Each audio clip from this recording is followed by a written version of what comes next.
कुछ साल पहले एक फिल्म आई थी नायक, जिसमें अभिनेता परिस्थितिवश एक दिन के मुख्यमंत्री बन जाते हैं। ऐसा फिल्म की कहानी में भी था, लेकिन ये सिर्फ फिल्मों तक सीमित नहीं था, बल्कि यूपी की राजनीति में ये हकीकत भी हो चुका है। जी हाँ, फिल्म के आने से पहले ही यूपी की राजनीति में एक दिन का सीएम पहले ही बन चुका था। दरअसल ये वाकया हुआ सन 1998 में, जब यूपी में कुछ ऐसा हुआ जब प्रदेश के राज्यपाल रोमेश भंडारी ने जगदंबिका पाल को राज्य का मुख्यमंत्री बना दिया।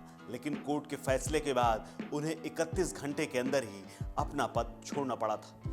नमस्कार, मेरा नाम है कुलदीप द्विवेदी और आप देख रहे हैं वन इंडिया हिंदी। ये सब तब हुआ जब 1998 में तत्कालीन मुख्यमंत्री कल्याण सिंह एक जनसभा संबोधित करने के लिए गोरखपुर गए हुए थे। उसी दिन सरकार उनकी गिरा दी गई। हुआ यूं कि तब लोकतांत्रिक कांग्रेस के नेता जगदंबिका पाल उत्तर प्रदेश के यातायात मंत्री थे, लेकिन उन्हें अचानक मुख्यमंत्री बनने का मौका मिल गया।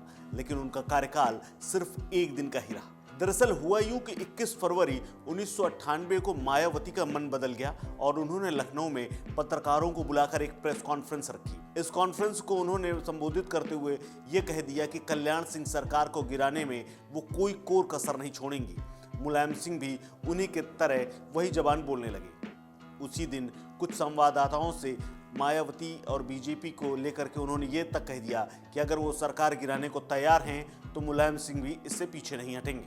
बल्कि हुआ यही कि उसी दिन करीब 2 बजे मायावती अपने विधायकों के साथ राजभवन पहुंच गई। उनके साथ अजीत सिंह की भारतीय किसान कामगार पार्टी, जनता दल और लोकतांत्रिक कांग्रेस भी उनके साथ शामिल थी। राजभवन में ही मायावती ने ऐलान किया कि कल्याण सिंह मंत्रिमंडल में यातायात मंत्री, जगदंबिका पाल उनके विधायक दल के नेता होंगे। उन्होंने राज्यपाल रोमेश भंडारी से अनुरोध किया कि कल्याण सिंह का मंत्रिमंडल को तत्काल बर्खास्त कर दिया जाए, क्योंकि उनसे अपना बहुमत उन्होंने खो दिया और उनसे सभी विधायकों ने जो गठबंधन में थे उन्होंने अपना समर्थन वापस ले लिया और उनकी जगह जगदंबिका पाल को मुख्यमंत्री पद की शपथ दिलाई जाए। उस समय मुख्यमंत्री कल्याण सिंह लखनऊ से काफी दूर गोरखपुर में थे और जैसे ही उन्होंने ये खबर सुनी वो तुरंत वहां से भागे दौड़े चले आए।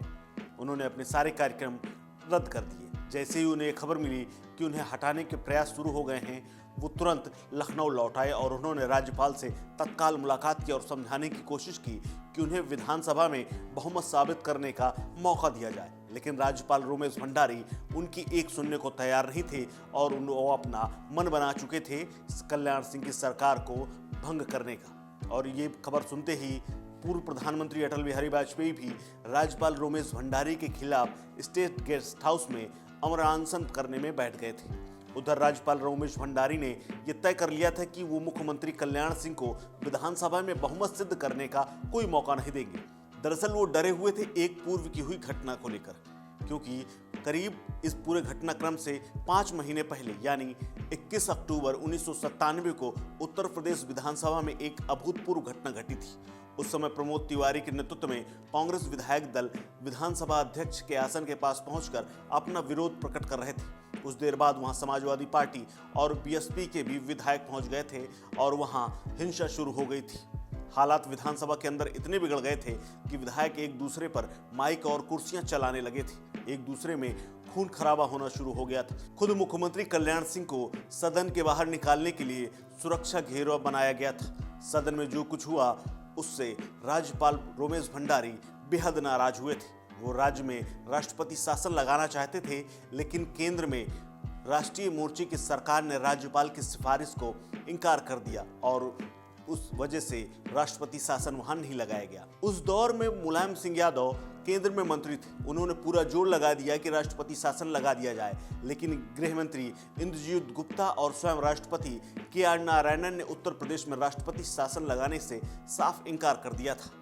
26 फरवरी को दोनों ही मुख्यमंत्रियों ने अपना अपना विश्वास मत पेश किया, जिसमें कल्याण सिंह के साथ 125 विधायकों का वोट मिला, वहीं जगदंबिका पाल को 196 वोट मिले। कल्याण सिंह फिर से उत्तर प्रदेश के मुख्यमंत्री बन गए और अपनी सरकार बचाने में कल्याण सिंह कामयाब रहे। कल्याण सिंह की सरकार को उस दौरान समर्थन देने वाले सभी विधायकों से उन्होंने एक विशेष वादा किया था। वो वादा ये था कि सरकार बनने पर सभी विधायकों को मंत्री बनाया जाएगा। ऐसे में नतीजा ये हुआ कि कल्याण सिंह मंत्रिमंडल में उस दौरान 94 सदस्य हो गए जो कि मंत्री थे। इसी दौरान इलाहाबाद हाईकोर्ट में एक याचिका दाखिल की गई। कोर्ट ने राज्यपाल के फैसले को असंवैधानिक करार देते हुए कल्याण सिंह की सरकार को दोबारा बहाल कर दिया था। और ऐसे में जगदंबिका पाल का हाई कोर्ट से जो मुख्यमंत्री बनने का फैसला राज्यपाल ने लिया था उसे भी खारिज कर दिया गया था। इसके लिए वो सुप्रीम कोर्ट भी गए, लेकिन 24 फरवरी को फैसला आया कि 48 घंटे के अंदर कंपोजिट फ्लो टेस्ट कराया जाए और नतीजे आने तक कल्याण सिंह और जगदंबिका पाल दोनों के साथ साथ मुख्यमंत्री की तरह व्यवहार हो। हालांकि दोनों को नीतिगत फैसला लेने का कोई अधिकार इस दौरान नहीं दिया गया था। इस खबर में फिलहाल इतना ही।